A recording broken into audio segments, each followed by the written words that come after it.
तो आज हम लोग आज हम ये रहस्य को देखने वाले जो यर्दन नदी के बारे में। और उसमें जाने से पहले मैं कुछ बैकग्राउंड देना चाहती हूँ। और ये बैकग्राउंड इस तरह है कि इस प्रकार से मैं ये बैकग्राउंड को देना चाहती हूँ, वो है ताकि हम जान पाए कि किस प्रकार से प्रभु यीशु मसीह के आने में क्या कौन से संकट आए, तो उसको रिलेट करके हम बताना चाहते हैं। तो आज हम देखेंगे कि परमेश्वर का जो महान योजना जो आदि से था, वो था मनुष्य के साथ निवास करना। और परमेश्वर का निवास करने का जो वजह या उसका जो योजना जो बनाया था, वो था मनुष्य के साथ आकर। वो हमें पढ़ने मिलता है उत्पत्ति में और प्रकाशित वाक्य में। तो शुरुआत से लेके अंत तक हम यही देखते हैं कि परमेश्वर अपने लोगों के साथ निवास करना चाहता है, वो आराधना में उनके रहना चाहता है। और इसीलिए परमेश्वर ने मनुष्य की रचना की। और हम देखते हैं कि हमने पढ़ा है आदम जो है वो एक ऐसा जीवित प्राणी। तो हम देखते हैं कि किस प्रकार से परमेश्वर ने एक योजना बनाई और वो योजना के द्वारा वो निवास करना चाहता था। और फिर हम देखते हैं कि आदम को परमेश्वर ने रचना की और उसको एक जीवित मंदिर बनाया। जैसे हमने पास्टर से भी सुना कि उसको एक जीवित मंदिर बनाया और उसके अंदर वो निवास करना चाहा। आमीन। और हम देखते हैं कि परमेश्वर उसके अंदर आकर निवास करने के लिए उस बगीचे में आया और उसको एक उसके हृदय में राज करने लगा। आमीन। तो हम देखते हैं परमेश्वर की इच्छा और एक योजना थी कि उसके अंदर आकर वो जिए और उसके अंदर। तो जिस प्रकार से शैतान ने इन बातों को जान लिया कि परमेश्वर अपनी योजना इन लोगों के मतलब आदम के द्वारा करना चाहता है, तभी शैतान बीच में आया और शैतान रुकावट करने लगा, क्योंकि वो नहीं चाहता था कि आदम के द्वारा परमेश्वर की योजना जो है वो पूरी हो जाए। और इसलिए हम देखते हैं ईदन के बगीचे में शैतान वहां पर आकर हवा और आदम को वो फंसाता है और वो वहां पर उनको पाप में गिराता है। और फिर उनके द्वारा वो पाप होने के कारण जो जीवित मंदिर जो आदम था उसके अंदर प्रभु निवास करता था, वो उस पवित्र स्थान या जो उसकी संगति में था, वो सारा चीज टूट जाता है। और फिर हम देखते हैं कि आदम अकेला हो जाता है। वो परमेश्वर के ना तो महिमा में वो एंटर हो सकता है, क्योंकि उसको महिमा से वो अलग हो जाता है। तो शैतान वहां पर कामयाब हुआ, वहां पर कि उसका जो योजना था परमेश्वर की जो योजना थी उसमें उसने फूट लाई। और फिर हम देखते हैं वहां पर परमेश्वर उनको श्रापित करता है। और परमेश्वर ने वहां पर ऐसी बात को कहा और ये एक भविष्यवाणी हुई थी। वो भविष्यवाणी में इस प्रकार से कहा था कि जो बीज इस स्त्री के द्वारा आएगा वो कुचला जाएगा। मतलब वो स्त्री के द्वारा जो बीज आता है वो शैतान के सिर को कुचलेगा और उसको नाश करेगा। आमीन। तो जब भी वो शैतान ने इन बातों को सुना रहता है, तो उसके मन में एक ही चीज था कि किस प्रकार से मैं इस बीज को रोकूं। आमीन। आप समझ रहे मेरी बातों को कि किस प्रकार से जो बीज जो आने वाला है, वो जो परमेश्वर ने जो भविष्यवाणी की थी, वो किस प्रकार रोके। तो हम देखते हैं कि उसकी बहुत कोशिश लगातार होती रही। फिर हम देखते हैं परमेश्वर की जो योजना थी वो बीज के द्वारा आने की थी और वो बीज था यीशु। हम देखते हैं इसलिए यीशु मसीह परमेश्वर का वचन यूहन्ना अध्याय 1:14 में हम पढ़ते हैं कि वो शब्द जो है, परमेश्वर का शब्द जो यीशु है, वो देहधारी हुआ और जब भी उसने देह धारण किया वो हमारे बीच में आकर निवास किया। तो जब भी यीशु इस पृथ्वी पर आया, यीशु को परमेश्वर पिता ने इस पृथ्वी पर भेजा, तो यीशु एक मंदिर था जो पिता का उपस्थिति लेकर इस धरती पर आया। मतलब यीशु एक मंदिर है, उसके अंदर पिता की उपस्थिति निवास करती है और वो यीशु इस धरती पर आया ताकि हम जो आदम ने जो खोया उसको लौटा दे। मतलब जो मंदिर, जो जीवित मंदिर था वो खोया, उसको वो लौटा दे। और इसीलिए यीशु ने सारी चीजों को रिवर्स किया।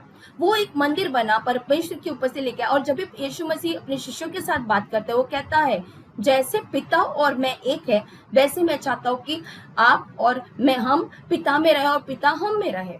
तो कहीं ना कहीं ये निवास का जो जो योजना है वो यीशु हमको लौटाने आया। और यीशु मसीह के बारे में एक सुंदर सा चीज इस यूहन्ना अध्याय 1:14 में लिखा है, वो करुणा और सत्य से पूर्ण था। तो हम देखते हैं कि करुणा और सत्य से पूर्ण कौन था? यीशु मसीह। और उसके अंदर कभी वो कमी नहीं हुआ। और इसीलिए परमेश्वर की योजना उसके द्वारा हम पूरी होती हुए देख रहे हैं। और पिता ने भी यही सोचा कि मेरे बेटे के द्वारा मैं इसको पूरा करूंगा। लेकिन जब भी ये बातें उस बगीचे में हुई, शैतान ने ये सुनकर, शैतान के अंदर हम देखते हैं कि एक प्रकार का भय कि उसको कोई कुचलने आएगा, ये समझकर वो चल रहा था। और फिर जब भी परमेश्वर ने दंड दिया आदम और हवा को और उनको बगीचे में से बाहर निकाला, फिर उनके द्वारा जो आई संतान, हम देखते हैं कि उन लोग संतान वो वहां पर थी जो है केन और एबल। और हम देखते हैं कि केन के द्वारा और एबल के द्वारा परमेश्वर अपनी संतान को, मतलब अपने जो यीशु जो बीज है उसको वो लाना चाहता था। लेकिन हम देखते हैं शैतान हमेशा कोशिश करता था कि जो भी परमेश्वर की योजना है उसमें वो फूट लाए, उसमें वो रुकावट लाए, और इस प्रकार से वो केन को इस्तेमाल करता है। हम देखते हैं वो केन को इसलिए इस्तेमाल करता है ताकि परमेश्वर की जो योजना है उसके द्वारा पूरी न हो। और केन हमको पढ़ने को मिलता है उत्पत्ति अध्याय 4 वचन 7 में कि केन के अंदर जो जो उसका कैरेक्टर, जो उसका चरित्र था, वो कहीं ना कहीं परमेश्वर को पसंद नहीं था। और हम देखते हैं इसलिए परमेश्वर उसको कहता है इस वचन में कि यदि तुम अच्छा काम करोगे तो तुम मेरी दृष्टि में ठीक रहोगे, तब मैं तुम्हें अपनाऊंगा। इसका मतलब परमेश्वर को कहीं ना कहीं इसकी दृष्टि, मतलब इसके जो काम है, इसके चाल चलन है, वो सही नहीं लगे, और इसलिए परमेश्वर ने उसे ठुकराया। परमेश्वर ने उसका बलिदान भी नहीं लिया क्योंकि वो सच्चे हृदय से नहीं था। और उसके अंदर शैतान ने कार्य किया जिस प्रकार से, तो वहां पर हम देखते हैं कि जिस प्रकार से शैतान ने उसके पिता आदम के अंदर कार्य किया, उसी प्रकार केन के अंदर भी वो शैतान कार्य करने लगा, क्योंकि उसको जगह केन ने दिया। और इसीलिए उसके अंदर ईर्ष्या, क्रोध और जलन और गुस्सा ये सब भर गया, और इसीलिए उसने कंट्रोल लेना शुरू किया। वो चाहता था, शैतान चाहता था कि जो कुछ भी हो वो गलत रीति से जाए, और इसलिए केन को वो इस्तेमाल करना चाहता था। लेकिन परमेश्वर ने आबेल को चुना, इसलिए केन ये देख न सका और शैतान उसके पीछे वो देख न सका, इसलिए आबेल की हत्या करता है। और फिर हम देखते हैं केन सोचता है उसके द्वारा ही होगा, और शैतान भी सोचता है कि अभी परमेश्वर के काम में और योजना वापस रुकावट लाया है। लेकिन हम देखते हैं कि जब भी शैतान ने कुछ योजना की परमेश्वर के योजना को इंटरफेयर करने के लिए, तभी हम देखते हैं परमेश्वर एक नया मार्ग खोलता है, एक नया रास्ता खोलता है। और परमेश्वर ने हमें पढ़ने मिलता है उत्पत्ति अध्याय 5 वचन 3 में कि जब आदम 130 वर्ष का था और जब भी आबेल मर गया था, आमीन, तो तब वह एक और बच्चे को पिता हुआ, मतलब उसने और एक बच्चे को जन्म दिया, और उसका नाम, यह पुत्र ठीक आदम सा दिखाई देता था। अभी सुनो प्रियो, ना केन और ना आबेल के बारे में जब भी वो लोग जन्मे, ऐसा लिखा गया है बाइबल में कि वो आदम की तरह दिखता था, लेकिन ये बच्चा जो शेत है वो पूरी रीति आदम के जैसा दिखाई देता था। और परमेश्वर ने सेम आदम के जैसे और एक बच्चे को जो दिखता है उसके पिता के जैसे, उसको उत्पन्न किया, ताकि परमेश्वर की जो संतान है, जो बीज है, वो शेत के द्वारा इस धरती पर आए। तो हमेशा परमेश्वर एक पवित्र लाइन, मतलब एक ब्लड लाइन उसको देखना चाहता था कि उसके पुत्र को, उसके पवित्र बेटे को वो इस धरती पर भेजे। तो हम देखते हैं जब शेत जन्मा, और ये जो चार्ट जो मैंने आपके सामने रखा है, जो लीनिएज ऑफ जीसस, हम यहाँ पर क्लियरली देखते हैं कि आदम के बाद सेत है ना। एबल मर गया, और एबल के द्वारा जो परमेश्वर करना चाहता था, क्योंकि केन को परमेश्वर ने ठुकराया, जो आबेल के साथ करना चाहता था वो शैतान ने आकर वो रुकावट किया। लेकिन हम देखते हैं आदम के बाद परमेश्वर ने सेत दिया आदम और हवा को, और सेत के बाद दोबारा आए हुए ये सारे जो संतान है, ये सारी जो पीढ़ी है, वो हम देखते हैं आदम के बाद सेत, सेत के बाद इनोक। तो ये मैंने लिखा है, और मैंने 10वां जो लिखा है वो है नोहा। आमीन, हम सब जानते हैं नोहा तक 10वीं पीढ़ी है, और नोहा के बाद जो संसार नाश हुआ, उसके बाद उसके बच्चे जो थे 3 बच्चे थे, शेम, हैम, जफेत, उनके द्वारा परमेश्वर ने इस सृष्टि को भरा। और शेम एक ऐसा बेटा था नोहा का जिसके द्वारा अब्राहम आया, और उसके द्वारा इसहाक आया, फिर हम देखते हैं उसके द्वारा याकूब आया, उसके द्वारा जूड़ा जो चौथा बेटा है याकूब का वो जन्मा, और चौथा बेटा जूड़ा के पीढ़ी से हम देखते हैं दाऊद जन्मा। दाऊद आठवां बेटा था जैसी का, और उसके उसके द्वारा हम देखते और भी पीढ़ियां, और फिर आखिरी में यीशु मसीह इस लाइन से इन सारे लोगों के द्वारा इस धरती पर आया। तो हम देखते हैं परमेश्वर पिता ने किस प्रकार से ये जो लीनियज है ये पवित्र ठहराई और इसको प्रिजर्व किया, इसको सुरक्षित रखा, ताकि यीशु मसीह उसका पुत्र इस धरती पर आए। क्योंकि यीशु मसीह को पवित्र जन्म लेना बहुत जरूरी था, क्योंकि हम पापी थे, हम आदम ने पाप किया था। उस पाप को मिटाने के लिए एक अपापी, मतलब जिसके अंदर पाप नहीं है, जिसके अंदर दुष्टता नहीं है, जिसके अंदर पवित्र लहू है, वही वो पापी को बचा सकते हो, पापी लहू को शुद्ध कर सकता है, वो है शुद्ध लहू, और वो सिर्फ यीशु के अंदर है। तो इसीलिए यीशु को परमेश्वर ने भेजा ये सारे चीजों से, मतलब इन सारे लोगों से। तो हम देखते कैसे परमेश्वर का प्लान था। लेकिन इस प्लान में भी जब भी परमेश्वर ने योजना बनाई, हम सोचे कि यीशु मसीह को आसान था इस धरती पर आने के लिए। नहीं प्रियो, हम देखते हैं यीशु मसीह को आने के लिए फिर भी जब भी उसने केन के साथ किया, आबेल के साथ किया, वो बीच बीच में करता रहा, क्योंकि शैतान ने वो बातों को सुना था जब भी परमेश्वर ने उस बगीचे में की थी कि जो बीज आएगा वो बीज शैतान के सर को कुचलेगा। और शैतान हमेशा राह देखता था कि वो बीज ना आए और वो बीज के लिए पूरी रुकावट करे, ताकि वो कुचला न जाए और वो नाश ना हो, उसका अंत ना हो। और इसीलिए आज हम देखेंगे आगे कि कितनी बार उसने रुकावट किया। आमीन। मैं विश्वास करती हूँ यहाँ तक आपको समझ में आया। और अभी हम आगे देखेंगे कि कैसे कौन से समय में शैतान ने रुकावट किया। तो हम देखते हैं आज से 5000 साल पहले इनोक और नोहा के समय में हमने पढ़ा है कि कैसे परमेश्वर के पुत्र यानी कि जो फॉलन एंजल, जो स्वर्गदूत जो आए और उन्होंने इस संसार के मनुष्य के लड़कियों के साथ विवाह किया, और उन लोग के द्वारा जो उत्पन्न हुए बच्चे वो लोग ने जन्म लिया। और इस प्रकार से परमेश्वर को ये नापसंद था। उनका नाम नेफिलिम था। वो बड़े बड़े जायंट्स थे, राक्षस थे, और वो लोग जन्म लेने लगे। क्यों ये सब कर रहा था शैतान? क्योंकि वो नहीं चाहता था यीशु जो बीज, जो भविष्यवाणी हो, वो इस धरती पर आए, क्योंकि वो जानता था कि यदि वो आएगा तो उसे कुछ लेगा। इसलिए वो पूरी रुकावट करता है, और इसलिए वो अपनी संतान को इस धरती पर पैदा या उत्पन्न करने के लिए कोशिश करता है। आमीन। तो हम देखते हैं ये है 5000 साल पहले, और वो है इनोक और नोहा के समय पर। फिर हम देखते हैं कि जब भी अब्राहम के समय पर भी यही चीज हुई। शैतान अपने कानों को खुला करके रहता है, वो यही इंतजार कर रहा है कि कौन है वो बीज। वो नहीं जानता है कि कौन है वो बीज, क्योंकि वो पूरा सर्वज्ञानी नहीं है। वो परमेश्वर की तरह सब कुछ ज्ञान नहीं है उसमें। जब तक उसको सुनने में नहीं आता है, जब तक वो जानता नहीं, तब तक उसको सब कुछ अनसुना या अनदेखा है। उसके लिए सब कुछ बातें छुपी हुई है, क्योंकि परमेश्वर उसको, जैसा हमारा परमेश्वर ओमनीपोटेंट, ओमनी प्रेजेंट सब जगह है, वैसा शैतान है, उसके पास कम सामर्थ्य है। हमारा परमेश्वर का सामर्थ्य उससे बढ़कर है, और वो परमेश्वर के कब्जे में है या तो फिर उसके अंडर है। वो परमेश्वर से ऊंचा नहीं हो सकता।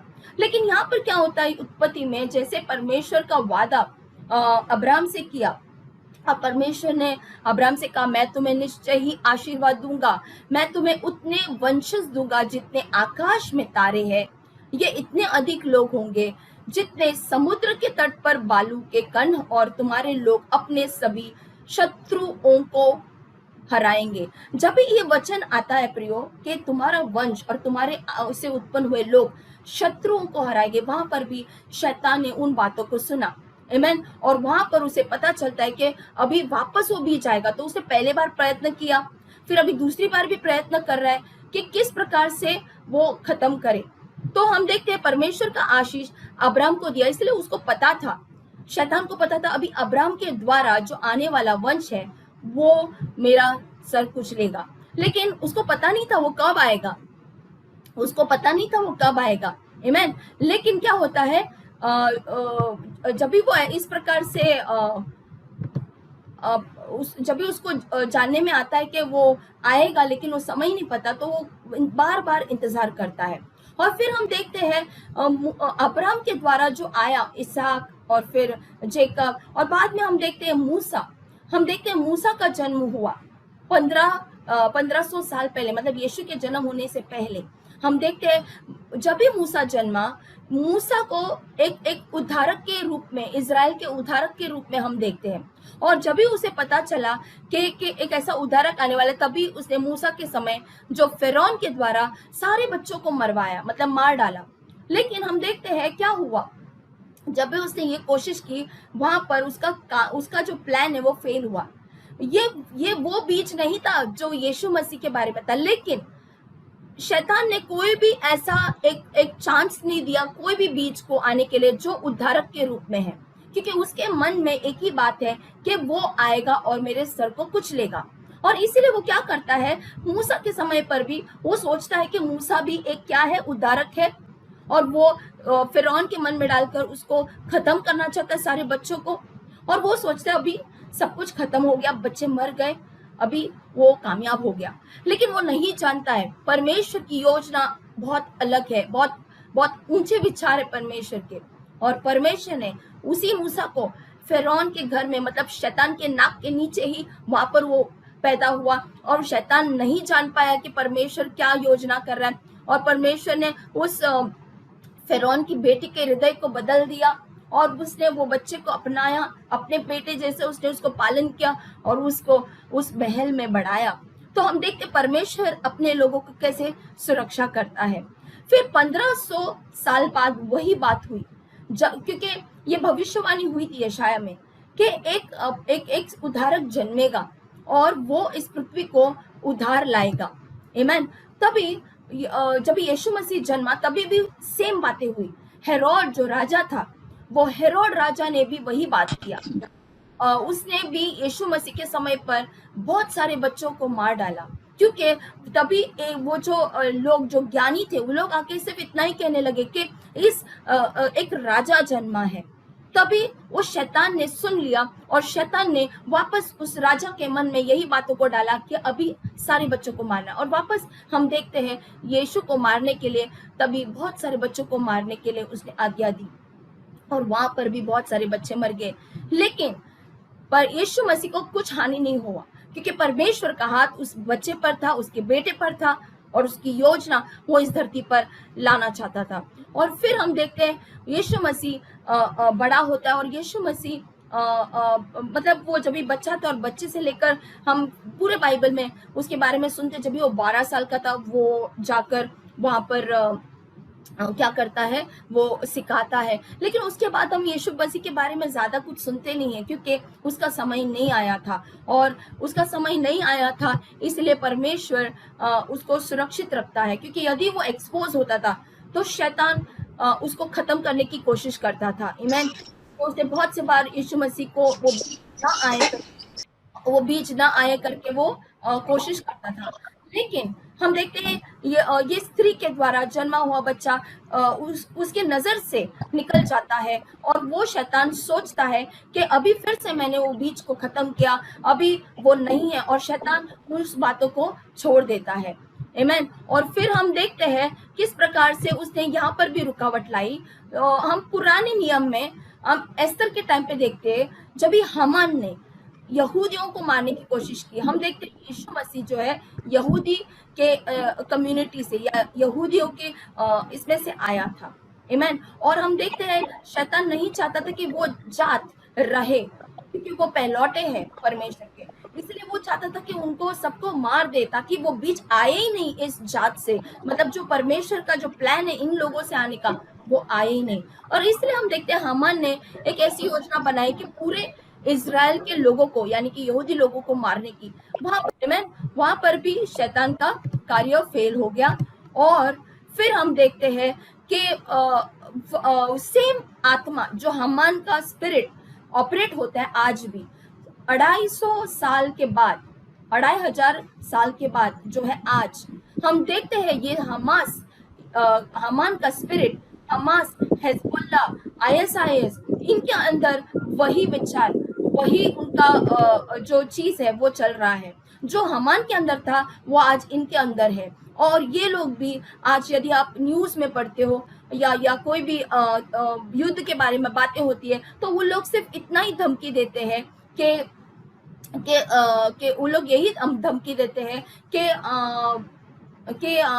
इसराइल को मिटा देना है इस पूरे मैप ऑफ द वर्ल्ड से, जो हमान भी चाहता था। आमीन। तो हम देखते हैं इस प्रकार से वो रुकावट करने के लिए कोशिश किया। हम आगे बढ़ते हैं, लेकिन मैं आपसे एक सवाल पूछना चाहती हूँ कि कब परमेश्वर मतलब कब शैतान को पता चला कि ये यीशु क्या है, ये यीशु एक मेमना है, या यीशु वो बीज है, या यीशु वो मसीहा है जो मुझे कुचलने आया है? कब उसको पता चला? ये तब उसे पता चला प्रियो, यूहन्ना अध्याय 1:29 में, जब जॉन द बैप्टिस्ट, यूहन्ना बपतिस्ट उसको कहता है, तभी वो शैतान इन बातों को सुन लेता है। हम पढ़ेंगे उस वचन को, यूहन्ना अध्याय 1:29। अगले दिन यूहन्ना ने यीशु को अपनी तरफ आते देखा और कहा, परमेश्वर के मेमने को देखो जो जगत के पाप का हर ले जाता है। मतलब वहां पर जॉन द बैप्टिस्ट डिक्लेयर करता है कि यीशु ही है वो मेमना और वो मसीहा जो जगत के पापों को लेने आया है, और वो वही है जो उद्धार देगा। और जब ही शैतान ने इन बातों को सुना प्रियो, तभी वो जान गया कि यीशु मसीह ही वो मसीहा है, या वो बीज है जो उसको कुचलने आया है। और तब से लेके यीशु मसीह की मृत्यु तक क्रूस पर उसके पीछे लगा रहा, कंटिन्यूसली लगा रहा। आमीन। हमने पहले देखा किस प्रकार से उसको रुकावट किया आदि में, फिर जैसे वो संतान बढ़ते गए इस पृथ्वी पर, किस प्रकार से वो बीच बीच में आकर रुकावट करने लगा, लेकिन वो हार गया। हम देखते हैं यहाँ पर शैतान सच में एक मूर्ख बन गया। वो एक मूर्ख है, क्यों? क्योंकि यीशु मसीह के जन्म के समय पर भी वो मूर्ख हो गया। आमीन। यीशु मसीह का जन्म के समय पर भी मूर्ख हो गया। उसने सोचा अभी सब खत्म, अभी कोई बीज नहीं है। फिर यीशु मसीह जब भी बपतिस्मा लिया, तभी उसे पता चला इतने सालों के बाद, जब यीशु मसीह का सही समय आया, जो पिता ने उसके लिए रखा था कि यही समय पर मेरे बेटे को मरना है, तब तक शैतान की नजर से वो छुपा रहा। लेकिन जब भी यीशु मसीह पानी में उतरा बपतिस्मा लेने के, और जब भी यूहन्ना ने कहा, तभी शैतान को पता चला। और इसीलिए जब भी पवित्र आत्मा द्वारा वो रेगिस्तान में गया, शैतान ने वहां उसका बहुत परीक्षा लिया, बहुत बार उसको गिराने के लिए, परमेश्वर की नजर में गिराने के लिए, पापी ठहराने के लिए, उसको दोषी करने के लिए उसको कोशिश किया। लेकिन यीशु पवित्र है, और इसीलिए वो कोई भी बातों में, पापों में नहीं फंसा। आमीन। और इसीलिए हम देखते हैं यीशु मसीह को उसने क्रूसित करने के लिए या मारने के लिए उसने जो योजना बनाई, जो रोमियों के द्वारा, जो यहूदियों के महायाजकों के द्वारा जो कुछ भी प्लान्स, युक्तियां उन लोग ने बनाई यीशु को मारने के लिए, उसमें भी वो मूर्ख बना। क्यों? क्योंकि ये मनुष्य का प्लान नहीं था कि यीशु मसीह को क्रूस पर चढ़ना है, यीशु मसीह को मरना है। ये तो परमेश्वर पिता का प्लान था, और यीशु मसीह बहुत अच्छे से पिता के प्लान में फ्लो हो रहे थे। और हम देखते हैं कि जब भी यीशु मरा भी उस क्रूस पर, वो उसके पापों के लिए नहीं मरा, वो हमारे पापों के लिए मरा। और जब भी मृत्यु में गया, जब भी वो मृत्यु में भी गया, तभी वो शैतान के पावर, यानी कि पावर ऑफ डेथ से नहीं गया, या पावर ऑफ सेटन से नहीं गया। वो अपने पिता को पूरी समर्पण से उस मौत को अपनाया। तो शैतान नहीं जानता था ये बात को कि ये परमेश्वर पिता का प्लान है। उसमें वो फंस गया। और इसीलिए हमको पढ़ने मिलता है 1 कोरिन्थियों अध्याय 2 वचन 8 और 11 में। हम उस वचन को पढ़ेंगे प्रियो। इसमें लिखा है, और जिसे इस युग के किसी भी शासक ने नहीं समझा, क्योंकि यदि वे उसे समझ पाए होते तो वे उस महिमावान प्रभु को क्रूस पर न चढ़ाते। तो इसका मतलब है the rulers of this age, यानी कि कौन रूलर्स है? ये शैतानी शक्तियां जो इस युग में राज कर रहे, वो लोग जान नहीं पाए कि परमेश्वर की योजना क्या है, ये रहस्य क्या है। नहीं तो यदि वो जानते थे तो यीशु मसीह को वो लोग कभी क्रूसित नहीं करते थे। इसीलिए ये बात बोलते हैं, वचन 11 में लिखा है कि ये आत्मा हर किसी बात को ढूंढ निकालती है, यहाँ तक कि परमेश्वर की छिपे गहराइयों तक को। मतलब शैतान इस बात को नहीं जानते, क्योंकि शैतान के पास परमेश्वर का आत्मा नहीं है। ये आत्मा हमें दिया गया है हमको जानने के लिए, और इसीलिए परमेश्वर की आत्मा हमको उस दिल, परमेश्वर के हृदय की गहराई बातों को बताती है। और ये सारी बातें शैतान से छुपी हुई थी। और लेकिन जब भी वो क्रूसित हुआ यीशु, तभी भी वो मूर्ख हो गया। जब भी यीशु मसीह मरा, तभी भी वो मूर्ख हो गया, क्योंकि उसने सोचा अभी खत्म, वो बीज जो मुझे कुचलने वाला था मैंने उसे कुचल दिया करके उसने सोचा कि यीशु मसीह खत्म हो चुका है, वो बीज मैंने उस पर विजय पाया। लेकिन जब यीशु गया उस मृत्यु में, उस अधोलोक में, वहां पर वो कुंजियों को लिया, तभी शैतान एकदम वो सरप्राइज हो गया, वो कि ये क्या हो गया। लेकिन जब यीशु मसीह उस मृत्यु में से जीवित हुए, तभी तो उसके होश ही उड़ गए शैतान के। क्यों? क्योंकि उसने ये सोचा ही नहीं था कि इस प्रकार से यीशु मृत्यु से जीवन होगा, क्योंकि पिता ने उसको पवित्र आत्मा के सामर्थ्य से उठाया। क्यों?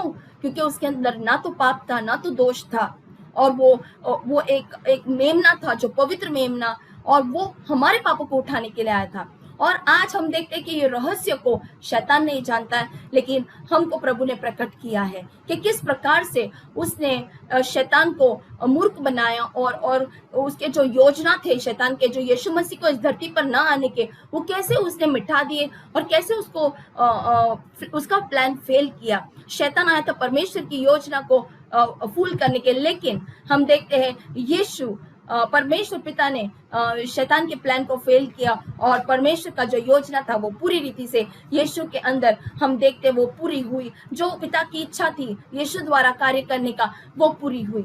Hallelujah, hallelujah. इसीलिए हम देखते हैं परमेश्वर का जो वो वचन आया था उस बगीचे में, वो भविष्यवाणी आई थी कि वो शैतान का सर कुचलेगा। कोलोस्सियों का अध्याय 2:15 कहता है, परमेश्वर ने क्रूस के द्वारा आध्यात्मिक शासकों और अधिकारियों को साधन विहान कर दिया, और अपने विजय अभियान में बंदिया के रूप में अपने पीछे पीछे चलाए। मतलब परमेश्वर ने शैतान का खुल्लम खुल्ला तमाशा कर दिया प्रियो, आमीन। इसलिए परमेश्वर हमारा विजय हुआ है, और शैतान का कोई भी योजना परमेश्वर का कोई भी योजना में शैतान अपने आप को नहीं डाल सका या रुका नहीं सका। वो रुकावट करने की बहुत कोशिश की, लेकिन वो रुका नहीं पाया।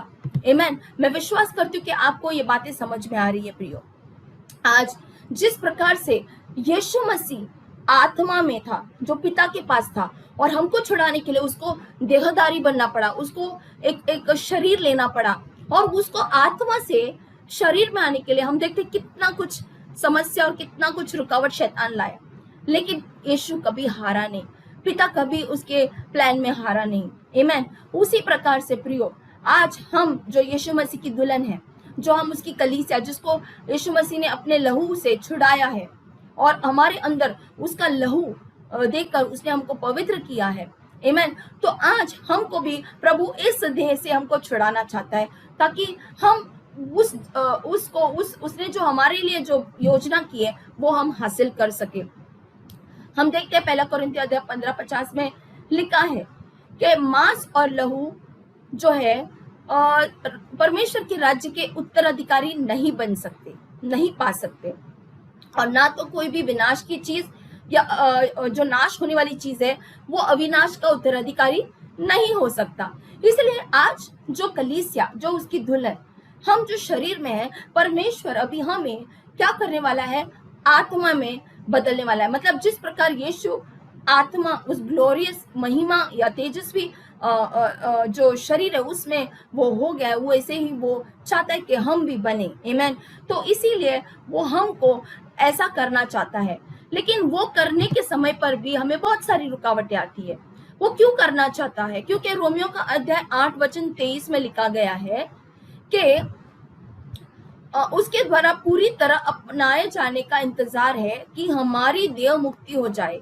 आज हम जो शरीर में है प्रियो, ये मांस लहू का है। यदि परमेश्वर हमें स्वर्ग में भी लेके जाना चाहता है, हम इस शरीर और मांस से नहीं जा सकते। इसीलिए परमेश्वर का वचन कहता है कि हमको इंतजार है कि हमारे इस देह से हमें मुक्ति मिल जाए, तो ही हम वहां पर जा सकते हैं। और इसके लिए यीशु मसीह हमारी सहायता कर रहे। इसके लिए यीशु मसीह हमसे हमारे साथ है, और वो हमको सहायता करते हैं और यही उत्तेजित करते हैं कि जैसे मुझे रुकावट हुआ लेकिन शैतान का कोई योजना प्रबल नहीं हुआ मुझ पर, उसी प्रकार से शैतान का योजना है तुम पर कि तुम भी प्रबल न हो, लेकिन उसको मैं प्रबल होने नहीं दूंगा। हालेलुया। हम देखते हैं शैतान की योजना जो है वो नाश हो जाएगी, मतलब वो फेल हो जाएगी। जैसे उसका पहले बार फेल हो गया, अभी शैतान का योजना परमेश्वर वापस उसे फेल करने वाला है। आमीन। वो कभी जीतेगा नहीं, वो हमेशा हारेगा, वो हारा हुआ है और वो हारते रहेगा। 16 वचन 18 में लिखा गया है कि यीशु मसीह ने कहा है कि मैं इस चट्टान पर मैं अपनी कलीसिया बनाऊंगा। आमीन। तो प्रभु यीशु ही है जो अपनी कलीसिया को बनाएगा, और प्रभु यीशु कहता है मृत्यु की शक्ति उस पर प्रबल नहीं होगी। मतलब जो मृत्यु की शक्ति, जो अधोलोक की शक्ति जो यीशु पर प्रबल करना चाहती थी, वो नहीं कर पाई। वैसे ही प्रभु का वादा है उसकी कलीसिया से, उसके लोगों से, कि मृत्यु की शक्ति, शैतान की चाल या अधोलोक की शक्ति वो कलीसिया के ऊपर, प्रभु की देह के ऊपर कभी प्रबल नहीं होगी। आमीन। शैतान कितनी भी कोशिश करे, वो हारा हुआ है, वो हारेगा। और लेकिन परमेश्वर का वचन एक चीज कहता है, रोमियो के अध्याय 1:17 में, कि जो विश्वासी लोग हैं वो विश्वास से जीवित रहेंगे। आमीन। और वो डर से नहीं या शंका से नहीं। यदि आज हम शंका कर रहे या हम डरे हुए, हम डर और विश्वास दोनों के साथ नहीं चल सकते। हमारे अंदर यदि डर होगा या तो फिर विश्वास होगा, तो हमको प्रभु का वचन कहता है कि हम सिर्फ विश्वास ही के द्वारा हम जीवित रह सकते हैं। और इन दिनों में हमको विश्वास की बहुत जरूरत है, क्योंकि हमारे आजू बाजू में हमको डर सता रहा है, हमको शंका सता रही है, हमको अलग अलग विचार आ रहे हैं। लेकिन प्रभु कहता है विश्वास, क्योंकि विश्वास के द्वारा ही अब्राहम धर्मी ठहराया गया। और फिर हम देखते हैं नोहा भी अपने विश्वास के द्वारा और ओबीडियंस, आज्ञा पालन के द्वारा वो धर्मी ठहराया गया। उसी प्रकार से प्रभु कहता है यदि तुम उस विश्वास को दिखाओ तो हमको भी उसी प्रकार करना है। और जैसे हम देखते हैं यीशु मसीह जो है पिता का इकलौता पुत्र, जो आत्मा से शरीर में आने के लिए उसको इतनी तकलीफ हुई, तो आज हम जो शरीर में है और हम आत्मा में जाना चाहते हैं, तो हमको कितनी तकलीफ आएगी। वो नहीं मतलब वो नहीं तैयार है, वो रुकावट लाएगा। आज भी जब भी हम आत्मा में चलना चाहते हैं तो कितनी बार हमको रुकावट आती है, हमको वो छोड़ता नहीं है कि हम आत्मा में चले। बहुत से बार हमारा शरीर आगे आता है और हमारा शरीर कभी कभी आत्मा के ऊपर विजय पाता है, लेकिन प्रभु कहता है तुम्हारा आत्मा को शरीर के ऊपर विजेता पाना है। इसीलिए हम देखते हैं शैतान हमेशा रुकावट लाएगा। हमारा जो दौड़ है प्रभु के लिए आत्मा में, उसमें बहुत सारा इंटरप्शन है, उसमें बहुत सारा रुकावट लाने के लिए। लेकिन हमको एक बात याद रखना है कि परमेश्वर ने जो विजय पाया है वो विजयता हमारी है, और उसी विजय में हम आज चल रहे हैं, और हम शैतान के कोई भी युक्तियों में नहीं फंसने वाले हैं। आमीन। परमेश्वर उसके चाल से, उसकी युक्तियों से हमें बचाने वाला है, क्योंकि हम उसकी कलीसिया, और कलीसिया को प्रभु बांध रहा है। हम अपने आप को नहीं बांध रहे, ना तो कोई पास्टर कलीसिया को बना रहा है, लेकिन प्रभु यीशु स्वयं उसकी कलीसिया, उसकी दुल्हन को बना रहा है, ताकि वो अपने लिए प्रस्तुत कर सके पिता के सामने। और इसीलिए हम देखते हैं 1 कुरिन्थियों अध्याय 6:20 कहता है, क्योंकि परमेश्वर ने तुम्हें कीमत चुकाकर खरीदा है, इसलिए अपने शरीरों के द्वारा परमेश्वर की महिमा प्रदान करो। हम बहुत से बार कहते हैं कि हम आत्मा में, मतलब परमेश्वर ने हमें खरीदा है, मेरा आत्मा प्रभु का है, मेरा प्राण प्रभु का है। लेकिन इस शरीर का क्या?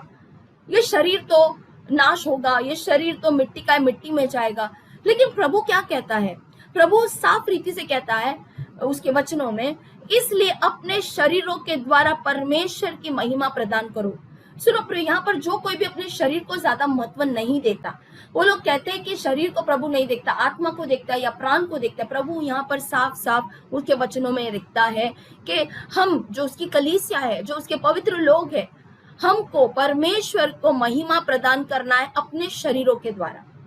आमीन। हमको अपने शरीरों के द्वारा परमेश्वर की महिमा करना है, क्योंकि हमको परमेश्वर ने खरीदा है उसके बहुमूल्य लहू से। आज उसके लहू से हम खरीदे गए, और उसका लहू आज हमारे मतलब हमारे अंदर दौड़ रहा है, और उस लहू के द्वारा हम छुटकारा पाए हैं। तो आज प्रभु ने हमको, जब भी हमको शुद्ध किया और हमारे अंदर से सब गंदगी, सब बुराई निकाली है, तो आज हम इसको हम वापस अपवित्र और अशुद्ध होने नहीं देंगे। आमेन। हमको अभी प्रिजर्व करना, अभी हमको सुरक्षा में आना है, सुरक्षित रखना है, क्योंकि शैतान बहुत कोशिश करेगा। जिस प्रकार से यीशु के लाइन को उसने खराब करने के लिए या अपवित्र अशुद्ध करने के लिए कोशिश किया, उसी प्रकार से परमेश्वर की, यीशु मसीह की जो दुल्हन है, उसके जो कलीसिया है, उसको अपवित्र करने के लिए बहुत कोशिश करेगा। लेकिन यदि हम विश्वासी लोग, हम प्रभु के देह जो कहलाते हैं, यदि हम अपने शरीरों के द्वारा परमेश्वर की महिमा करेंगे, तो हमारा शरीर पवित्र रहेगा और हमको वापस कोई अपवित्र नहीं करेगा। लेकिन वो हमारे हाथों में है, हमारे हमारे मतलब कंट्रोल में है। आमेन। आपके शरीर का जो जो अधिकार है वो आपके हाथ में है। आप किसको देना चाहते? आप कोई शैतान को देना चाहते हैं, या आप परमेश्वर को देना चाहते हैं, या आप इंसान को देना चाहते हैं? तो ये कोई और आके आपसे नहीं ले सकता डायरेक्टली, लेकिन वो आएगा। लेकिन क्या आप देने के लिए तैयार हो? प्रियो, यीशु के पास बहुत से बार शैतान ने आया उसको गिराने के लिए, लेकिन तभी यीशु के मन में सिर्फ आप और मैं थे। और जब भी वो हर परीक्षा में से गुजर रहा था या कष्ट सह रहा था, उसके मन में एक ही बात था कि मैं नहीं गिव अप करूंगा, मैं नहीं हारूंगा, मैं नहीं छोड़ूंगा इस बात को, क्योंकि मुझे लड़ना है, ताकि मेरी कलीसिया, मेरे लोग, मेरे पवित्र लोगों के लिए मुझे उनको छुड़ाना है, इसलिए मैं सब कुछ सहूंगा। तो यदि यीशु मसीह ने इतना हमारे बारे में सोचा और वो सब कुछ सहा हमारे लिए, तो आज भी जब भी हमारे पास ये शैतान आता है हमको अपवित्र करने के लिए, हमको और कुछ करने, तो अभी हमको खड़ा रहना है कि नहीं प्रभु, अभी हम आपके लिए जिएंगे। हम शैतान की कोई बातों में नहीं आएंगे, उनकी कोई युक्तियों में नहीं फंसेंगे। उसके पीछे, उन युक्तियों के पीछे किसका हाथ है, हम वो देखेंगे, जानेंगे, और हम परमेश्वर के लिए खड़े रहेंगे। हम जल्दी से हारेंगे नहीं। आमेन। हम हारेंगे ही नहीं, लेकिन हमारी जीत होगी, क्योंकि परमेश्वर हमारा विजयी हुआ है। हालेलुया। फिर यदि आप अपने शरीरों के द्वारा परमेश्वर की महिमा करना चाहते हो और आप उसके बच्चे हो, तो परमेश्वर का वचन रोमियो अध्याय 12:2 में कहता है कि हमको इस दुनिया के रीति पर नहीं चलना है। अभी दुनिया की रीति जो है वो बदलती जाएगी, और मैं आपसे कहना चाहती हूँ, ये जो रीति आज दुनिया में जो लोग चला रहे हैं, ये रीति अभी मनुष्य से नहीं आ रही है प्रियो। एक समय था जब मनुष्य हर चीज को चलाता था, इस दुनिया को चला रहा था। लेकिन अभी इन दिनों में हम देख रहे शैतान की जो शक्तियां हैं, इंसानों के द्वारा मतलब पूरा कंट्रोल आ रहा है। मतलब शैतान पूरा मनुष्य को कंट्रोल कर रहा है, और मनुष्य के द्वारा अपनी रीति को इस दुनिया में और लोगों में करना चाहता है, जो हम सबको पता है। हालेलुया। लेकिन हमको अपने मन को नया करना, और जब भी हम परमेश्वर के सामने जाएंगे तभी परमेश्वर की इच्छा को जानेंगे। यहाँ पर ये 3 चीजों को हमें याद रखना है। परमेश्वर कहता है कि तुम्हें पता चल जाए कि परमेश्वर तुम्हारे लिए क्या चाहता है। आज हम जानते हैं क्या परमेश्वर हमारे लिए क्या चाहता है। वो चाहता है यानी जो उत्तम है, जो उसे भाता है, और जो संपूर्ण है। 3 चीजें, उत्तम, भाता है और संपूर्ण है। बहुत से बार हमें ऐसे लगेगा प्रियो कि ये बात बहुत उत्तम है, ये बहुत अच्छी है, लेकिन वो हमारे लिए अच्छी होगी, लेकिन परमेश्वर की नजर में वो अच्छी नहीं होगी, और उसको वो भाता भी नहीं होगा, और वो संपूर्ण भी उसकी इच्छा नहीं होगी। तो ऐसा जरूरी नहीं कि वो चीज मेरे लिए उत्तम है, लेकिन परमेश्वर पिता के लिए वो भाता नहीं है, उसकी मर्जी नहीं है, उसकी इच्छा नहीं है, उसमें कुछ संपूर्णता नहीं है। तो परमेश्वर कहता है कि इन सारी रीतियों से तुम बचे रहो। क्या उत्तम है वो जानो, जो पिता के इच्छा में है और जो उसे पसंद है। आमेन। तो यदि हम ऐसे करेंगे तो ही हम विजयता में रहेंगे, और शैतान हम पर राज्य नहीं कर सकेगा। अभी मैं आपको कहना चाहती हूँ, ये जो बात है, जो यर्दन नदी के बारे में, ये वही नदी है जो जहां पर से इजरायली लोगों ने अपने प्रॉमिस्ड लैंड को जाने के लिए उनका आखिरी क्या था, उनका क्रॉसिंग था। मतलब वो एक जगह था जहां से उन लोग ने क्रॉस किया उस नदी को। और फिर हम देखते हैं वही नदी, मतलब इसका महत्व मैं बताना चाहती हूँ कि ये नदी में क्या क्या हुआ। इस नदी में से उन लोग ने पार किया, फिर वो लोग आके वहां पर रुके थे, और वो उनका आखिरी क्या था, क्रॉसिंग था। मतलब वो लोग रेड सी यानी कि लाल समुद्र पार करके आए थे, और लाल समुद्र जब भी पार किया तभी वो दर्शाता है उद्धार। जैसे हमने भी बपतिस्मा लिया और हमने उद्धार पा लिया, लेकिन ये जो यर्दन नदी को पार करना, इसका मतलब है एक आखिरी उनका छुटकारे का क्रॉसिंग था। आज हम भी इन इजरायलियों के समान एक आखिरी क्रॉसिंग पे खड़े हैं प्रियो। प्रोफेटिकली और आत्मिक क्षेत्र से यदि हम देखते हैं, हम ऐसे ही लोग हैं जो आखिरी घड़ी पे आके खड़े हैं ताकि हम अपने जो जो वाचा के देश में प्रवेश कर सके। आमेन, हम प्रवेश कर सके। तो यहाँ पर हम देखते हैं कि जब भी ये लोग प्रवेश कर रहे थे तभी ये यर्दन नदी जो है दो भाग हो गई। अब ये यर्दन नदी जो किस प्रकार से दो भाग हो गई, जब भी ये याजक उस संदूक को लेके उस पानी में उतरे। हम उस वचन को अच्छी तरह से पढ़ेंगे। जब यीशु मसीह का बपतिस्मा हुआ, यहाँ पर हम देखते हैं दो तीन चीजें हुई जो मैं बताना चाहती हूँ। यही यर्दन नदी में यीशु मसीह का बपतिस्मा भी हुआ था, यही नदी में से उन लोग ने क्रॉसिंग भी किया था। हम देखते हैं इस वचन को हम पढ़ेंगे, जोशुआ अध्याय 3 वचन 15 और 16। इसमें लिखा है, फसल पकने के समय यर्दन नदी अपने तटों को डुबा देती है और अतः नदी पूरी तरह भरी हुई थी।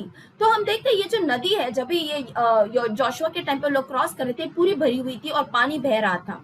और संदूक ले चलने वाले याजक नदी के किनारे पहुंचे। उन्होंने पानी में पाँव रखा और तभी क्या हुआ, पानी बहना बंद हो गया। अब ये पानी जो बह रहा था प्रियो, ये जो नदी है बहुत बड़ी है, और जब भी इन याजकों का पैर उस पानी में पड़ा तभी ये यर्दन बहने का बंद हो गया, और ये बंद हो गया और बांध जैसा होकर खड़ा हो गया दोनों तरफ से। तो ये नदी जो है, यहाँ पर पहली चीज मैं आपको बताना चाहती हूँ, ये हमको पढ़ना है, नदी के चढ़ाव की ओर लंबी दूरी तक पानी लगातार आदम तक ऊंचा खड़ा होता चला गया। तो क्या हुआ, ये नदी कहाँ तक, आदम तक। मतलब जो नदी कहाँ से, यर्दन से लेकर वो एक वहां पर एक नगर था, उस नगर का नाम आदम था, वहां तक इतना दूर वो जाके इस प्रकार बांध जैसा खड़ा हो गया। अभी ये क्या दर्शाता है प्रियो, ये जो आदम तक नगर, मतलब ये जो है पाप जो आदम से आया हुआ था। आमेन। हम देखते हैं वो आदम से आया हुआ पाप जो है बांध के समान खड़ा हो जाता है जब भी मतलब उस नगर से वो आकर खड़ा होता है, जो जोशुआ के टाइम हुआ। लेकिन यीशु मसीह के समय पे ये कैसे पूरा हुआ, जब यीशु मसीह इस पानी में उतरा। यीशु मसीह कहीं और भी बपतिस्मा ले सकता था, लेकिन ये यर्दन नदी में क्यों, क्योंकि यहाँ पर कुछ तो जो ये वहां पर हो रहा था यहोशुआ के टाइम पे, वो एक छाया, वो एक साया था, और वो उसी प्रकार हमारा महायाजक यीशु वहां पर उस यर्दन नदी में आकर करने वाला था, दिखा देता है। आमेन। तो हम देखते हैं कि जब भी वो पानी आदम तक आकर खड़ा होता है, मतलब जब भी यीशु मसीह उस पानी में उतरे, तभी यर्दन बहने का रियल यानी कि सच्चाई में नहीं रुक गया, लेकिन आत्मिक रूप से अगर आप देखते हो तो जब भी यीशु मसीह उस पानी में उतरा, तभी जो भी पाप आदम से लेकर यीशु मसीह तक जो भी थे वो रुक गए। मतलब वो पवित्र मेमना था, उसको आदम का पाप ने नहीं छुआ था, उसके अंदर आदम से आया हुआ पाप नहीं था। जैसे हम जन्म लेते तो हमारे ऊपर वो आदमिक पाप वो हमारे ऊपर रहता है, उस प्रकार से यीशु के ऊपर नहीं था, और वो रुक गया। और जैसे वो रुक गया, वहां पर हमको ये पता चलता है कि वो पाप यीशु को छू न सका। और यीशु ने ये किया ताकि जब भी हम भी उस पानी में उतरते हैं बपतिस्मा लेने के लिए, तभी जो आया हुआ आदम से हुआ आया हुआ पाप वो कट ऑफ हो जाता है। मतलब जब भी हम उस पानी में उतरते हैं तभी वो कट ऑफ हो जाता है, वो हम पर लागू नहीं होता, और हम एक नई सृष्टि, एक नया सृष्टि हमें परमेश्वर बनाता है। और जब भी हम उसमें से बाहर आते हैं, हम कहते हैं कि हम एक नई सृष्टि है। तो हम देखते हैं कि जिस प्रकार से ये आदम का जो बात है वो यीशु मसीह के समय पर हुआ, तो यहाँ पर हम देखते हैं कि ये दो बातें हैं यहाँ इस वचन में दिया गया है। पहला है कि आदम के बारे में, आदम का नगर, और बाद में हम पढ़ते हैं आगे कि ये नगर जो है आदम का, वो जरेतान, मतलब इंग्लिश में जरेतान है, लेकिन हिंदी में इसको हम सारतान कहते हैं। तो इसमें लिखा है सारतान के समीप एक नगर वहां पर नजदीक में था, और जब भी वो पार हो मतलब खुल जाते तभी उन लोगों ने पार किया वो नदी को। किन लोगों ने? इजरायली लोगों ने। तो मैं विश्वास करती हूँ आपको समझ में आई ये बात। मैं वापस रिपीट करूंगी, आपके लिए, ताकि आप अच्छी तरह से समझ पाए, क्योंकि ये जो रहस्य है ये बहुत बहुत जरूरी है हमें जानने का, क्योंकि इस यर्दन से ही हमको छुटकारा है प्रियो। और हमारा भी आखिरी छुटकारा यहीं से है। हालेलुया। तो आपको मैं आत्मिक रीति से समझाना चाहती हूँ, ताकि आपके अंदर ये रहस्य सच में गहराई तक जाए। मैं वापस कहना चाहती हूँ, नदी के चढ़ाव की और लंबी दूरी तक पानी लगातार आदम तक ऊंचा खड़ा होता चला गया, और फिर लोगों ने यरीहो के पास नदी को पार किया।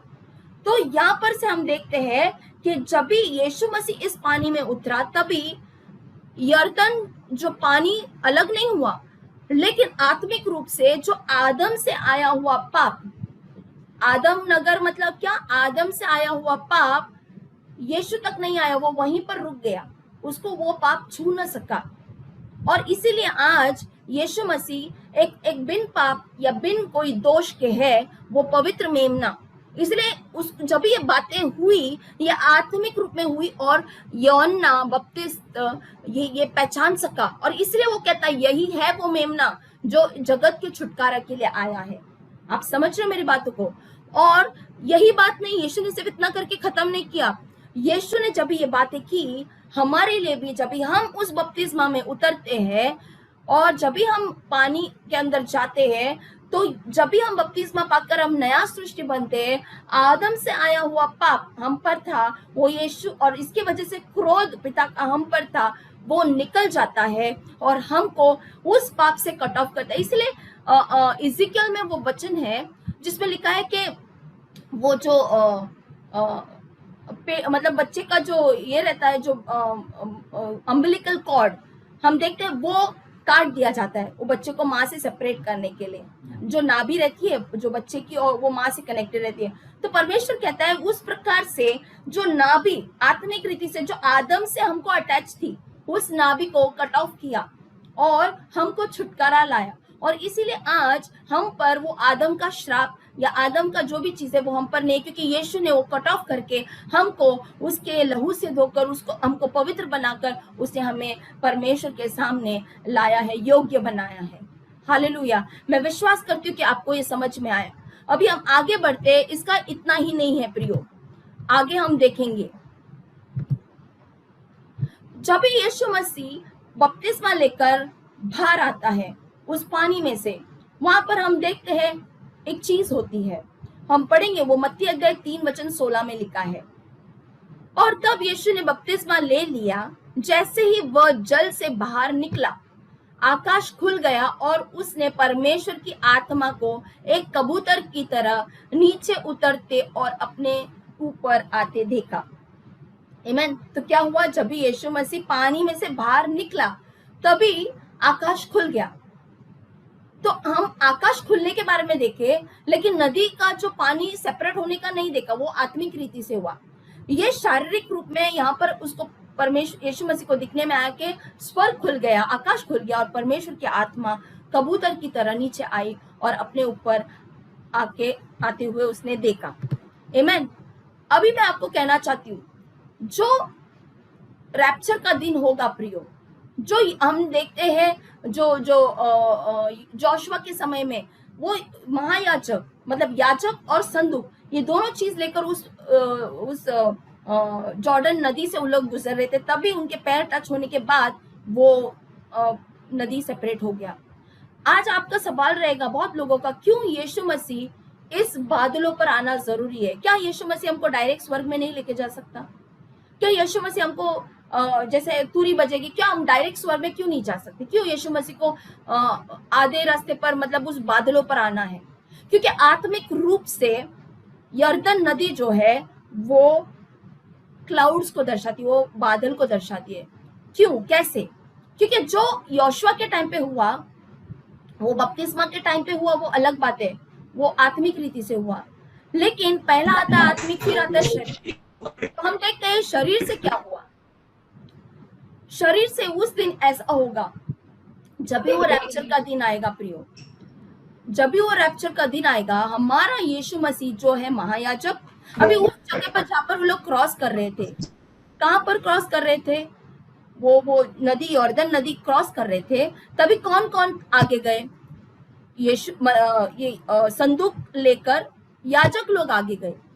बाद में उन लोगों ने क्रॉस किया जब भी वो पानी रुक गया। आमेन। उसी प्रकार से जब भी यीशु जो है हमारा महायाजक है, और यीशु क्या है? यीशु ही संदूक है। आप जान रहे हो, यीशु क्या है? महायाजक है और यीशु ही संदूक है। जब भी हमारा महायाजक और हमारा जो संदूक यीशु, उसके चरण, उसके पैर जब भी इस बादलों पर टच होंगे प्रियो, तभी जो दर्शाता है यर्दन नदी, तभी स्वर्ग खुलेगा। जो यीशु के टाइम पे स्वर्ग खुला यर्दन के ऊपर, उसी प्रकार स्वर्ग खुलेगा। आमेन। और जब भी स्वर्ग खुलेगा, परमेश्वर की आत्मा जो हम हमारे अंदर निवास करती है, उस दिन हमको ट्रांसफॉर्म करेगी, उस दिन हमको बदल देगी। आमेन। और हमको सहायता करेगी कि हम उठाए जाए। हम देखते जब भी स्वर्ग खुला यीशु मसीह के बपतिस्मा के समय, स्वर्ग खुला और पवित्र आत्मा उस डव के समान, कबूतर के समान उतर आया, यीशु पर रेस्ट हुआ। ये समय क्या होगा? जब भी यीशु मसीह जो हमारा महायाजक है और जो हमारा संदूक है, उसके पैर जब भी इस बादलों पर टच होंगे, तभी स्वर्ग खुलेगा। आमेन। और जो पवित्र आत्मा हमारे अंदर है, वो हमको बदलने के लिए सहायता करेगा और हमको उठाए लेके जाएगा। आमेन। जो हमारे अंदर निवास करते हुए हमें उठा के लेके जाएगा, ताकि हम यीशु के साथ स्वर्ग में जाए और वहां पर हम हमेशा के लिए यीशु के साथ रहे। आमेन। मैं विश्वास करती हूँ कि आपको ये बात समझ में आई। लेकिन अभी हम देखेंगे दूसरी बात। दूसरी बात क्या है? हमने उसी वचन में क्या पढ़ा था? मैं वापस पढ़ती हूँ इस वचन को। 2 नगर के बारे में बताया गया है, आदम और जारेतान। अभी आदम के बारे में मैंने आपको बताया, जो आदम से आए हुए पापों से हमको कट ऑफ किया, मुक्त किया। लेकिन ये जरतान क्या है प्रियो? ये जरतान का मतलब हिब्रू में, हिब्रानी में इसका मतलब है क्लेश। आप कह सकते हैं जरतान का मतलब हिब्रू में है क्लेश। हालेलुया। हम देखते हैं ये क्लेश क्या है? ये क्लेश परमेश्वर का क्रोध है, उसका प्रकोप है। तो वहां पर साफ लिखा है कि आदम के नगर और वहां पर बाजू में ही कौन था? जरतन नगर। वहां पर वो पानी रुक गया। तो इसका मतलब है जब यीशु वहां पर आएगा उस बादलों पर और हमें ले जाने के लिए, वो जो यर्दन नदी जो 2 भाग हो गए और उसका जो दीवार के समान वो पानी खड़ा हो गया, बांध के समान, परमेश्वर यहाँ पर हमें साफ दिखा रहा है कि क्लेश आके रुका है दीवार के समान। मतलब वो क्लेश हमको छू नहीं सकता। वो क्लेश आने से पहले परमेश्वर हमें वो नदी को पार कराएगा और लेके जाएगा। वो क्लेश को आकर वहां पर रुकना है। और इसीलिए आज भी वो क्लेश एक समय, वो जो 7 साल का, वो आकर रुका है हमारे लिए। वो आगे नहीं बढ़ सकता। क्यों? क्योंकि हमको अभी यर्दन पार करना है। इसीलिए हमको पता है कि पहले थिस्सलुनीय अध्याय 1:10 में ये लिखा है, पुत्र अर्थात यीशु को उसने मरे हुओं में से फिर से जिला उठाया था, और वही परमेश्वर के आने वाले कोप से हमारी रक्षा करता है। इसका मतलब आज हम यीशु मसीह के इंतजार में हैं, जिसको यीशु मसीह को पिता ने जी उठाया उस मृत्यु से, और वही है जो हमें उस कोप से, परमेश्वर के कोप से हमें बचाता है। और इसीलिए आज ये 2 शब्द आदम और जरतान, ये वचन क्यों लिखे प्रियो? आज बाइबल में जो जहां कहीं भी हम पढ़ते हैं, होने दो नंबर्स, अंक होने दो या कोई भी नाम होने दो, उसका आत्मिक क्या है, उसका आत्मिक महत्वपूर्णता बहुत है। क्योंकि आज हम आत्मा में पढ़ना बहुत जरूरी, क्योंकि आत्मा ही हमको हर बातों को सिखाता है। परमेश्वर कहते हैं जब भी आप खोज करते हो तभी आपको मिलेगा। आज परमेश्वर का वचन ये जो यर्दन नदी को क्रॉस करने का, ये एक रैप्चर को दर्शाता है प्रियो। ये हमारी आखिरी छुटकारे को दर्शाता है प्रियो, कि हमको ना आदम के पाप छू सकते हैं और हम एक नई सृष्टि होते हैं, और ना तो वो क्लेश हमको छू सकता है। आज यदि आपके अंदर ऐसा डर है कि हम कैसे समय में जी रहे, क्या हम सच में क्लेश के समय पे आ पहुंचे हैं, क्या बहुत लोगों को शंका है कि हम क्या क्लेश और महाक्लेश से गुजरने वाले हैं, लेकिन परमेश्वर यहाँ पर हमें साफ दिखा रहा है। ये जो बातें हो रही है जारतान और आदम के बारे में, हमको प्रभु दिखाता है कि वही है जो हमको ये आने से पहले यहाँ से हमको यर्दन नदी पार करके लेके जाएगा। यही उसके वचनों में हमको दर्शाता है। हालेलुया। दूसरी बात जो है मैं आपको बताना चाहती हूँ वो है विनाशकारी वस्तु, जो भयानक विनाशकारी वस्तु जो यीशु मसीह ने खुद कहा और यीशु मसीह ने कहकर दानियल के बारे में रेफरेंस दिया। ये क्या है वो बात? क्योंकि प्रभु कहता है, इसलिए जब तुम, मतलब मत्ती अध्याय 24, 15, 18 में लिखा है, जब तुम लोग भयानक विनाशकारी वस्तु को देखे तो तभी तुम क्या करना, मंदिर के पवित्र स्थान पर खड़ी हो, तभी तुम यहूदा में जो लोग हैं वो लोग पहाड़ों पे भागना जरूरी है। सुनो प्रियो, ये जो बात है वो हम देखते हैं शारीरिक और आत्मिक रूप से होने वाली है। ये जो बात प्रभु यीशु ने कही ये महाक्लेश में होने वाली है, और वो है जब भी क्रिस्त विरोधी आएगा, वो है वो भयानक विनाशकारी वस्तु जो पवित्र स्थान में खड़ी होगी, मतलब वो है वो मंदिर जो इजराइल बनाने वाले उसमें। लेकिन आज हम देखते हैं ये महाक्लेश में होगा, लेकिन जो ये महाक्लेश में होने वाला है ये शारीरिक इजराइल के साथ होगा। लेकिन उसके पहले आत्मिक इजराइल के साथ भी शैतान वही करना चाहता है जो यीशु के साथ उसने किया और जो इजराइल के साथ वो करने वाला है, क्योंकि वो जानते हैं उसका समय बहुत कम है। वो आत्मिक इजराइल को भी वो भयानक विनाशकारी वस्तु लाना चाहता है ताकि वो अशुद्ध करे, वो उसको अपवित्र करे, और आत्मिक रीति से ये करेगा और शारीरिक रीति से करने की कोशिश करेगा, और ये करेगा वो क्लेश से पहले, क्योंकि क्लेश में हम नहीं रहेंगे, क्योंकि प्रभु का वादा है। और अभी जो समय है उसको पता है कि अभी समय उसके हाथ से चला जा रहा है, इसलिए वो बहुत कोशिश कर रहा है अपने आप को मतलब दबाव डालने के लिए, ताकि वो भयानक विनाशकारी वस्तु उसके पवित्र स्थान को भस्म करे। और जैसा हम देखते हैं कि वो भयानक विनाशकारी वस्तु क्या थी, वो एंटी क्राइस्ट है, आमीन, जो शरीर में आने वाला है, शैतान का बीज। और वो पवित्र स्थान क्या है, वो टेम्पल है, मतलब असलियत में इजराइल का मंदिर। उसको अगर हम आत्मिक रीति में देखेंगे तो आज भी वो आत्मा, क्रिस्त विरोधी का आत्मा चल रहा है इस दुनिया में। जैसा परमेश्वर का वचन कहता है कि वो आत्मा ऑलरेडी इस पृथ्वी पर है, आमीन। वो आत्मा, एक यूहन्ना अध्याय 4 वचन 3 में लिखा है कि ये आत्मा क्रिस्त विरोधी का ऑलरेडी है।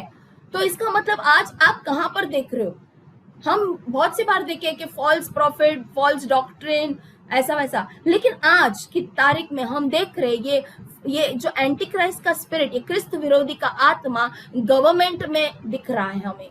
ये गवर्नमेंट ऐसा नहीं है जो पहले था, आज ये पूरा संसार, ये पूरा जो वर्ल्ड है उसका गवर्नमेंट में हम स्पिरिट ऑफ एंटी क्राइस्ट हमको नजर आ रहा है।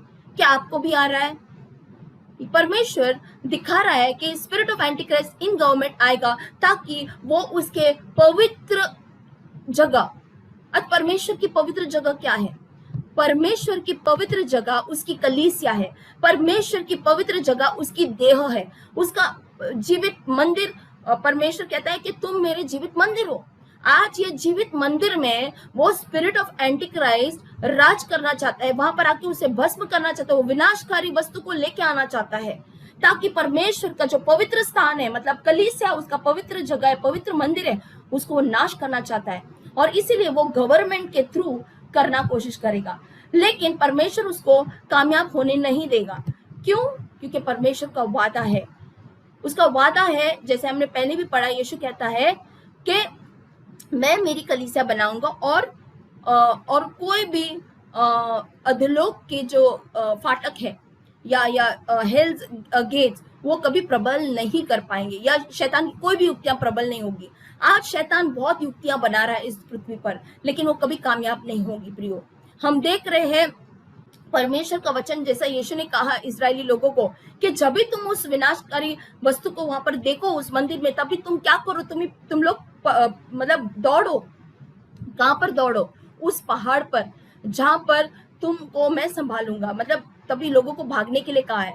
आज परमेश्वर हमसे भी, उसके पवित्र लोग, उसके मंदिर से और उसके कलीसिया से, उसकी देह से यही कह रहा है कि जब भी तुम वो विनाशकारी वस्तु जो गवर्नमेंट के थ्रू आ रही है, जब भी गवर्नमेंट के थ्रू एनफोर्स हो रही है, वो स्पिरिट ऑफ एंटी क्राइस्ट जो रूल करना चाहता है, दबाना चाहता है, क्योंकि उसका समय बहुत कम है और वो नहीं चाहता कि उसकी कलीसिया जाए, वो रुकाना चाहता है। वो क्योंकि क्यों रुकाना चाहता है? क्योंकि उसकी जगह जहां पर उसको फेंका गया था, उस जगह से परमेश्वर आज हमें रैप्चर के द्वारा वहां पर लेके जाना चाहता है, ताकि हम उसके साथ, परमेश्वर के साथ सदा रहे।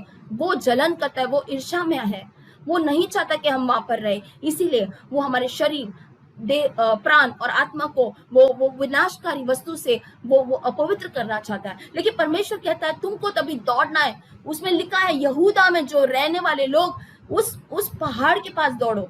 यहूदा का मतलब है स्तुति, यहूदा का मतलब है टू प्रेज गॉड।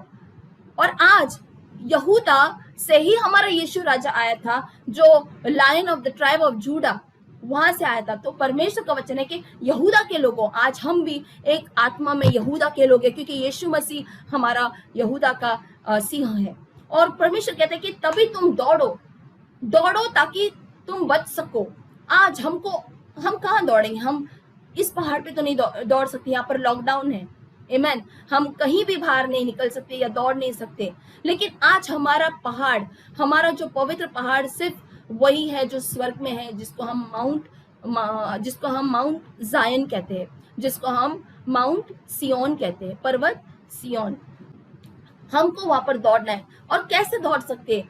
हमको शरीर में तो एक समय पर प्रभु लेके जाएगा, लेकिन आज हम आत्मा में उसके उपस्थिति में जा सकते हैं, उस माउंट सियोन। क्योंकि हिब्रूस में लिखा है, इब्रानियों में, कि तुम आज माउंट साइनाई पर्वत के पास नहीं आए हो, तुम एक माउंट जायन के पास आए हो, जहां पर तुम्हारे साथ हजारों में वो स्वर्गदूत है।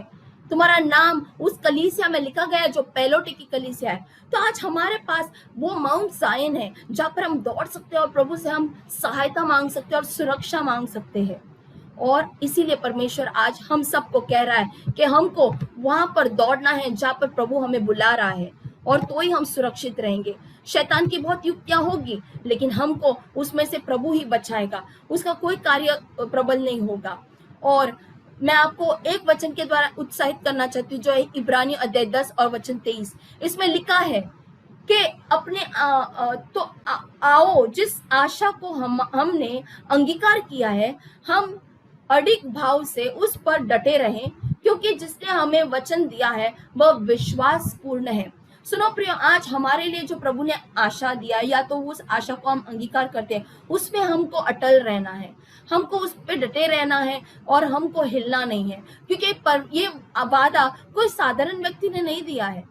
हम कह सकते हैं साधारण व्यक्ति हमको झूठ कह सकता है, हमें फंसा सकता है, लेकिन ये वादा जो है परमेश्वर के पुत्र ने, यीशु ने हमसे किया है, इसलिए वो विश्वास योग्य परमेश्वर है, वो हमको सदा सहायता करेगा। इसलिए हमको उस आशा को अंगीकार करते हुए हमें रहना है, अटल रहना है, हमें हिलना नहीं है, जो कुछ भी हो जाए आजू बाजू में। लेकिन हमको यही अंगीकार करना है कि हमारे लिए ये आखिरी छुटकारा जो यर्दन नदी है, वो मोमेंट, वो समय बहुत नजदीक है, बहुत निकट है।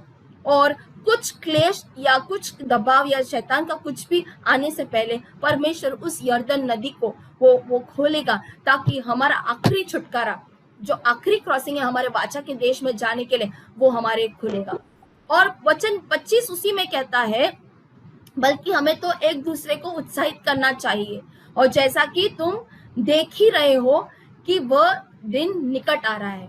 हालेलुया, हम देख रहे हैं कि वो दिन निकट आ रहा है। हम बहुत से लोग कहते हैं कि वो दिन जब भी आएगा हमें पता ही नहीं चलेगा, लेकिन मैं कहती हूँ परमेश्वर का वचन कहता है कि वो दिन हम देख रहे हैं जैसे वो निकट आ रहा है। क्या आप भी वो दिन को देख रहे हो? आप ये ना सोचो कि हमको वो दिन पता ना होगा। प्रभु का वचन कहता है कि जो आत्मा में जागे, जो आत्मा में चलते हैं, वो पवित्र आत्मा आपको बताएगा और वो दिन को भी दिखाए कि वो दिन निकट निकट निकट आ रहा है। Hallelujah, hallelujah. तो मैं विश्वास करती हूँ कि आप सब इन बातों को समझ सके हैं, और मैं धन्यवाद देती हूँ। और मैं वापस और एक बार क्षमा चाहती हूँ कि बहुत देरी हो गई और बहुत सारा इंटरप्शन हुआ, लेकिन मैं विश्वास करती हूँ कि ये सब बातें आप समझ में आए और ये रहस्य की बातें आप जान पाए। लेकिन ये जो आखिरी का जो चिन्ह है, जो अंतिम समयों का जो बाकी रह गया समय के कारण मैं बात बता नहीं सकती हूँ, क्योंकि हम लोग ने ऑलरेडी एक्सीड किया अपने टाइम को। मैं चाहती हूँ कि हम अगली बार इसे मैं बताऊं, और इसमें थोड़े चिन्ह हैं जो अंतिम समय को दर्शाते हैं और किस प्रकार से वो एक कंफर्मेशन है कि हम कौन से समय में जी रहे हैं। तो मैं धन्यवाद देती हूँ और मैं चाहती हूँ कि हम अ, वापस हम जब भी नेक्स्ट टाइम मैं करूँगी तभी मैं ये science of the end time ज़रूर शेयर करूँगी। आमेन। तो आइए हम सर झुकाएंगे और इस वचन को के लिए हम प्रार्थना करेंगे और हम सबके लिए प्रार्थना करेंगे। Thank you father, thank you Lord. पिता परमेश्वर, हम धन्यवाद देते हैं प्रभु ये सुंदर समय के लिए प्रभु आपने हमें दिया। प्रभु आपने हमें इकट्ठा किया परमेश्वर, इसलिए धन्यवाद प्रभु। हम चाहते हैं प्रभु के जैसे आपके वचन प्रभु हमारे पास आए प्रभु, ये वचनों के द्वारा आप हमारे जीवन में कार्य करना। प्रभु आपने हमें चुना है परमेश्वर, हमारा